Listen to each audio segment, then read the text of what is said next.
So you may have heard about an ammonia gas leak at seafood processing unit in Tamil Nadu. We already know that it affected several people, but the tragic part of that incident is that among those who lost their lives were 14 teenage girls from Juwang community of Odisha. Since this tribe belongs to pvtg, particularly vulnerable tribal group, let's connect this news with our exam preparation. Before coming to pvtg, let's take a look at ammonia once.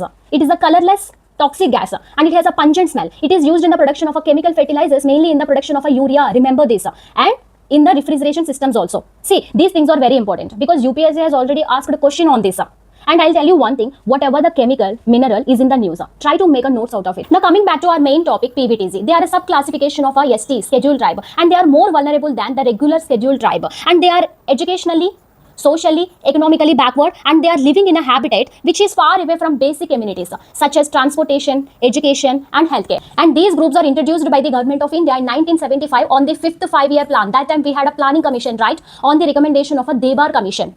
And previously these groups are called as a primitive tribal groups, but in 2006 renamed as a pvtgs. And as of now, there are 75 PVTGs out of a 705 STs across 18 states and 1 union territory, that is Andaman and Nicobar. Again, this is very important because UPSC has already asked a question both in the prelims and mains, I think in 2019. Now look at the criteria for identification of these groups. Pre-agricultural level of technology, that means still depending on a hunting and gathering like Stone Age people, and low literacy rate and economic backwardness and declining and stagnant population, that means zero or a negative growth in the population, and low level of a fertility rate. And the note point is PVTG groups.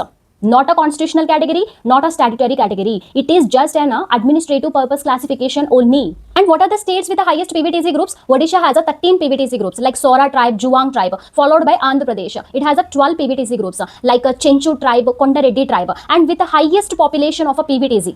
Madhya Pradesh is in the first place and Maharashtra and Andhra Pradesh is in the third place. Again, remember one point, it is an estimated population only because PVTG have never been enumerated separately in any census. Look at the government initiatives granting habitat rights to the PVTGs. See, the constitution provides the broad framework through the provisions like Article 46, Article 224 like this. But these habitat rights provide more ground level protection by protecting PVTGs culture, PVTGs tradition and their boundaries under this section Forest Rights Act. And look at the recent scheme which is designed especially to uplift PVTGs, which is launched in 2023, originally for 3 years only, but it is extended to 2027. This scheme focused and covers 11 interventions like providing pakka houses, water supply and installation of mobile towers and establishment of Ekalavya model residential schools. These offer quality schooling for tribal children, especially 5% reservation to PVTGs. Remember this, it may be helpful for your EMRS exams also. And programs like a Vandan Vikas Kendras and tribal livelihood missions. These support tribal minor forest produce through minimum support price mechanism. That's all for this video. There is much more to explore on this topic, but I couldn't cover within 3 minutes.